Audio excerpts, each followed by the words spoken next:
ნაციონალური მოძრაობის ერთ-ერთი ლიდერი ყავს ხაზზე. დიდი მადლობა ნიკა რომ იღებთ გადაცემაში მონაწილეობას. მოდით შევაჯამოთ ისევე როგორც გიგი უგულავას თქვენც შევეცდები რომ არ შეგაწყვეტინოთ და თქვენი შეჯამება მოისმინოს მაყურებელმა. ჩემი და თქვენი საუბარი შეწყვეტინების გარეშე ძალიან რთულად წარმოსადგენია, მაგრამ რამდენადმე შევეცდები. შეაფასეთ 2018 წელი, პოლიტიკური წელი. Ну, მოგისალმებით, მადლობა მოწვევისთვის. Ну, ამ წელიწადმა საბოლოოდ დააწმუნა ძალიან ბევრი ადამიანის კი ვისაც ჰქონდა იმედი ქართული ოცნების მიმართ თუ რაღაცას გააკეთებს სასიკეთო საზოგადოებისთვის. დააწმუნა რაში? დააწმუნა რომ ბიზინა ივანიშვილი მხოლოდ და მხოლოდ არის მომართული საკუთარი ძალაუფლების შესანარჩუნებლად და ამისთვის იბრძვის. ასევე დააწმუნა ძალიან ბევრი, ვინც არ იყო დაწმუნებული, მაგალითად 2017 წლის 18 წლის დასაწყისისთვის, ხო? რომ საშობარზე არის მოსული თითქმის ყველა უმაღლესი თანამდებობის პირი. და ფაქტები დასტურდება ეს ყველაფერი. რატომაც დააწმუნდა ეს ხალხი.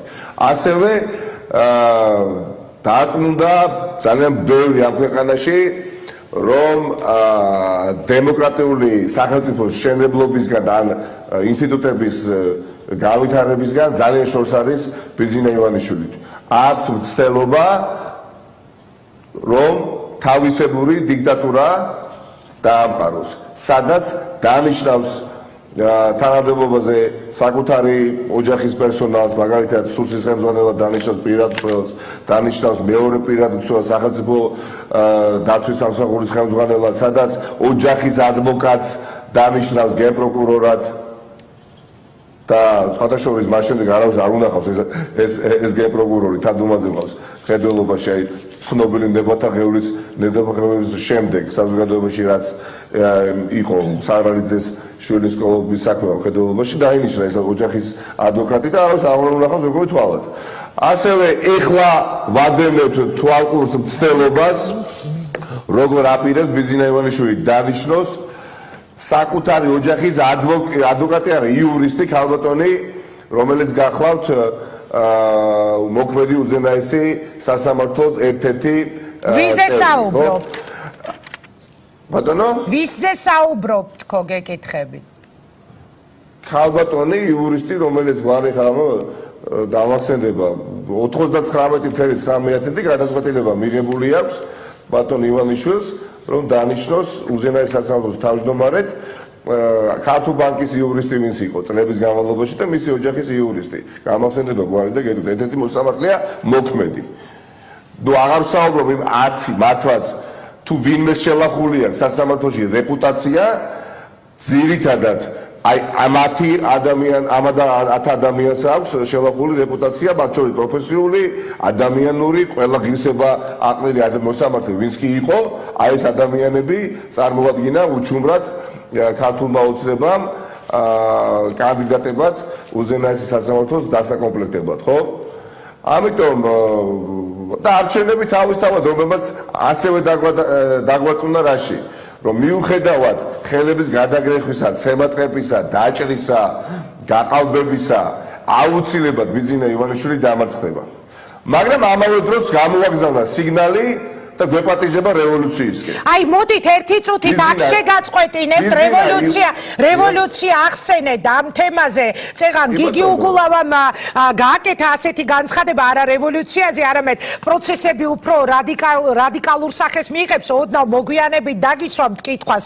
მანამდე ერთი კითხვა მოსამართლეებზე, ნიკა თუ შეიძლება თქვენ ამბობთ რომ აი კატასტროფა არის ის რომ ამ მოსამართლეებზე ხდება გადაწყვეტილების მიღება. მიხეილ ჩინჩალაძე 2004 წლებიდან გენერალური პროკურორის პროკურატურაში თანამდებობა ეკავა. დიმიტრი გრიტიშვილი 2008-2012 წლებიდან, ნინო სანდოძე 2005-2015-დან, პაატა სილაგაძე 2006-2008 წლებში იყო მცხეთის სასამართლო, თამარა ლანია 2006-2016, გიორგი ტყავაძე 2008-2012, გიორგი მიქაუტაძე 2012 წლის ივლისში დავამთავრებ ეხა ყველას მიმართ ობიექტური რომ ვიყო მარიამ ცისკაძე ის ჯერ კიდევ 1991 წლიდან იყო თბილისის საქალაქო სასამართლოს მოსამართლე ნინო ქადაგიძე 2002-2012 მერაბ გაბინაშვილი 2007-2009 რატომ კითხულობ ამას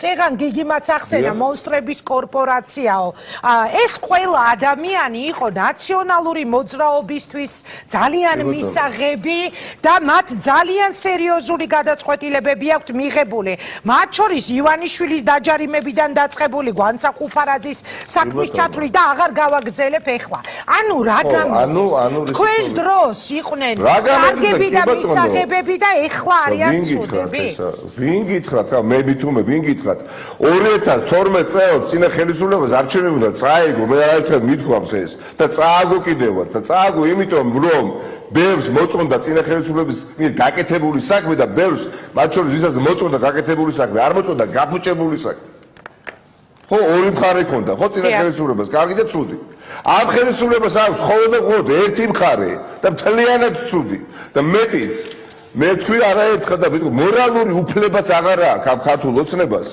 ისაუბროს წინა ხელისუფლების თუნდაც დაკვანებებზე და მძიმე დანაშაულებზე რატო იმიტომ რომ დიდი ნაწილი იმ ადამიანებისა რომელსაც თავად აკრიტიკებდნენ ყავს ეხა გვერდში და არა მარტო სასამართლო ხელისუფლებაში ხალბატონო ინგა აღმასრულებელ ხელისუფლებაზე და თვითმმართველობის დონეზეც პარლამენტში რამდენჯერ მithქვას რომ შევდივარ მეთქი მეღიმება წინა ნაციონალური ანუ 9 წელიწადი რომ იყვნენ ხო და ის ადამიანები ყავს ეხა ქართულ ოცნებას თავის რიგებში მურუსიძე რიგითი მოსამართლე იყო გვახსოვს და თქვენ გახსოვთ ჩემზე კარგად ხო რიგითი მოსამართლე იყო და დღეს რეალურად მართავს სასამართლოს თუ კი ვინმეს ლანძღავდნენ აკრიტიკებდნენ ეს ხელისუფალი როდესაც ოპოზიციაში იყვნენ ვისი გვარი და სახელი იყო ეს პირველ რიგში ადრესატი მურუსიძე თუ სასამართლოს ავიღოთ ხო ეს ადამიანი დააწინაურეს ჩინჩალაძე ეს გუნდი 10 კაციანი არის ჩინჩალაძეს გუნდი ზონდერ მოსამართლეები დიკი ბატონო იყო სერიოზული პრობლემა რა თქმა უნდა თქვენ მაგრამ ვერ მივიღებ ამ ადამიანებისგან კრიტიკა ჯერ ის 2018 წელია კალენდარზე და ბანალურადაც ჟღერს უკვე ამაზე ერთი იგივე იცნობ რომ ვისაუბრო ხო არა ეს კითხვა ლეგიტიმურია დამეხმეთ მე რა კი რა თქმა უნდა მაგრამ რო ის კი არა მათ შორის ვინც იმდროინდელი არა ხაბატონო ინგა ამასვე კარგი უნდა გაგრძელებულიყო და ცუდი უნდა დასრულებულიყო მაგრამ ამათმა კარგი არათუ ვერ გააგრძელეს აღმოფხვრეს თავიდან ბოლომდე ხალბატონო დამეთახვით და ვერ მივიღებ ეხა ამ ადამიანებისგან კრიტიკას ის კარგი გაგრძელებიათ ის პოზიტივი გაგრძელებიათ პენსიების ზრდა გაგრძელებიათ შენებობა გაგრძელებიათ მით უმეტეს ამ ადამიანებისგან ვინც მართლაც ლაკი დიდი ლაკა დატოვეს და ჩირქი მოწეს ეს ეკონომიკის მინისტრია სიტუაცია უკეთესია ნიკა ბატონო არა პენსიები და უმუშევრობა ახსენე და ეკონომიკის მინისტრის განცხადებები ეხა ხელახლა აღარ წამაკითხოთ ძალიან საინტერესო განცხადებები არა წარმოიდგინეთ მილიარდელი ადამიანის პირობები ხელისუფალი ოლიგარქის პირობებში ხო 60%-ით უკანასკნელი 6 წლის განმავლობაში მედიკამენტებზე ფასმა გაიზარდა 60%-ით 10, 20 და 30 კი არა 60%-ით 17%-ით არის გაზრდილი ფასები კომუნალურ გადასახადებზე 37%-ით არის გაზრდილი ჯანდაცვაზე მომსახურება ეს 6 წლის განმავლობაში და 20%-ით არის ყველა სურსათზე ანუ სურსათზე ზოგადად ყველა პროდუქტზე გაზრდილი ფასები დამასრულებია თუ შეიძლება პენსია არ იზრდება არც ერთი თეთრი არ გაზრდილა მიმდინარე წელს ხო ყოველი მესამე მოქალაქე საქართველოში სესხულობს ფულს მილიარდელი ადამიანის ხელისუფლების პირობებში რომ კომუნალური გადასახადი გადაიხადოს ყოველი მესამე ასევე ყოველი მესამე პენსიონერი და დამეთანხმებიან ალბათ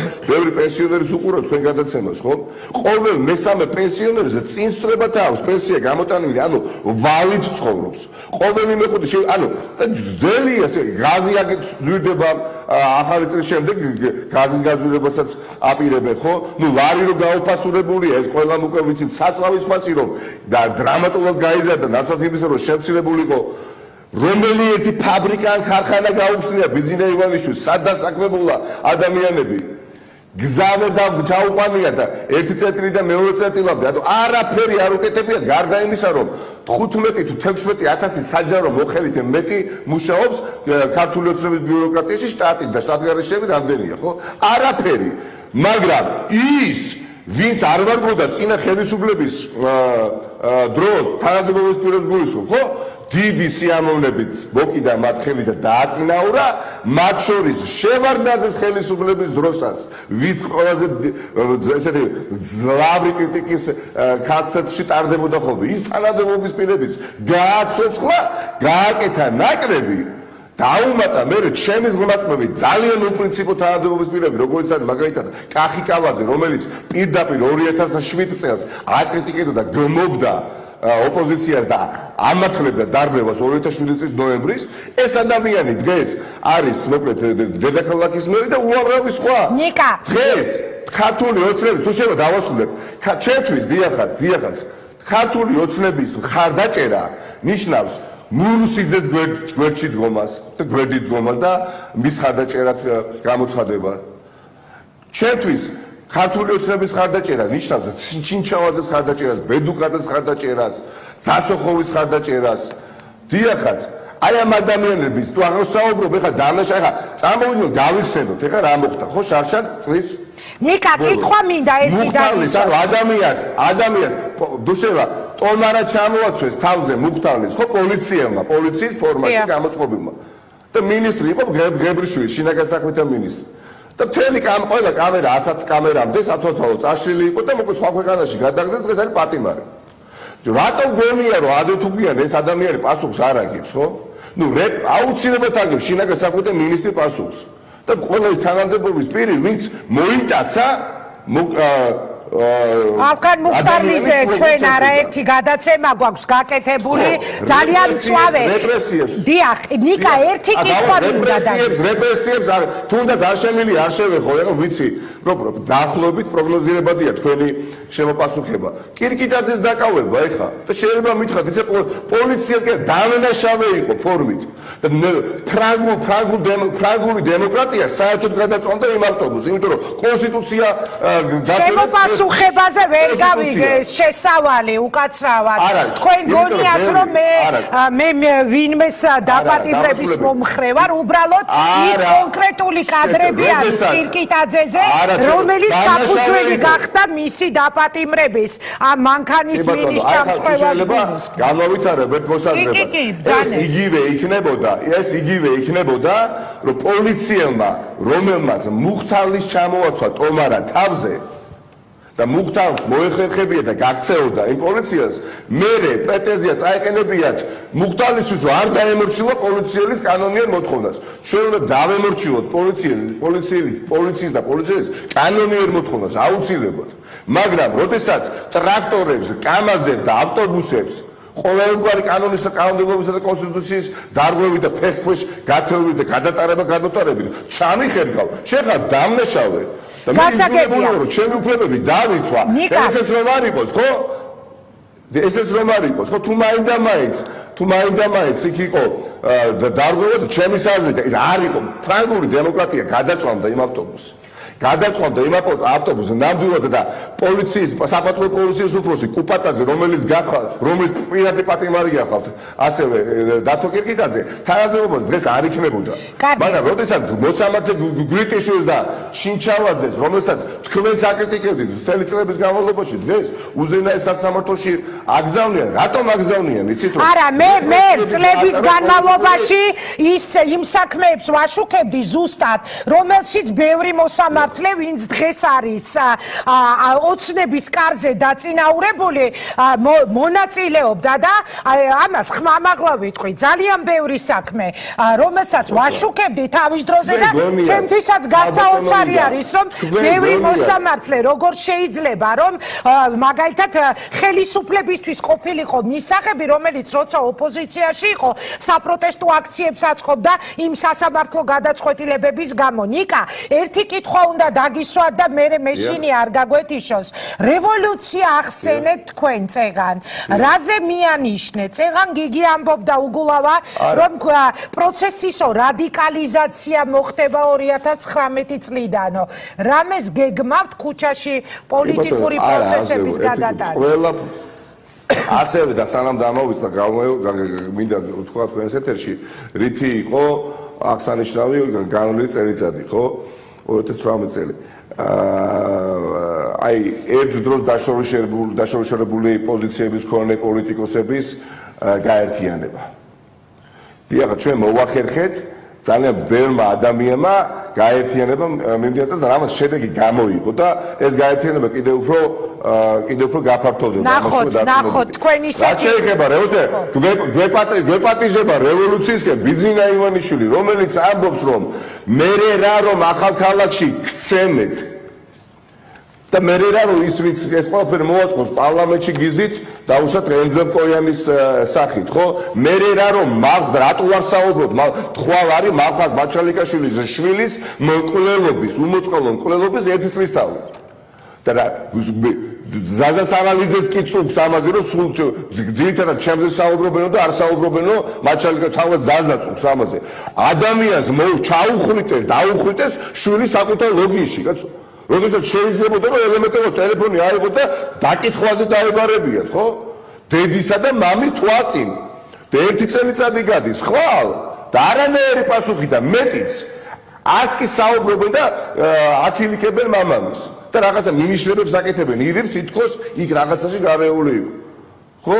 რაზე საუბრობ ბიძინა ივანიშვილმა დიახ გადაწყვიტა რასაც მე ტრაქტორ ჩაგიხერგო ტრაქტორით, კამაზით, დაგინიშნა მურუსიძეს და დავაწინაურო ბედუკას. ეხა აბა სასამართლოს იმედია ამ ზონდერების. აბა ეხა ზაზა პაპუაშვილი ეყოლება პარლამენტში თუ არ ეყოლება, ეხა რა შეადარდებს ან ეკაბესელი ან ზოგადად პარლამენტის შემადგენლობა ვინც საერთოდ არ აინტერესებს, ხო? მით უფრო იცის რომ ადრე თუ გვიან ეს ადამიანი ბიც კი შეაქცევა ზურგს ბიძინა ივანიშვილს, ხო? უბრალოდ უნდა რომ სასამართლოში ყავდეს ზონდერები. მადლობა. მართლა ყავდეს ფარცხალაძეები ყავდეს. ფარცხალაძე დღესაც მართავს პროკურატურას და მაპატიეთ ამ სიტყვას ჩვენ აღარ უნდა მოვერიდოთ. დიახ, თუ ეს ყველაფერი გაგრძელდება, ბიძინა ივანიშვილი დაამთავრებს ძალიან ცუდად. ვერ გაასწრებს აქედან. გახარია დიახაც ან გახდება კანონის წინაშე პასუხისმგებელი და რაც საბოლოო ჯამში ჩემს მაწვერით გარდაიქნება პატიმრად, ვინც უბრალოდ ბახარია, ან ქვეყნა გაიქცევა ისე მოსკოვში, სადაც ჩამოვიდა.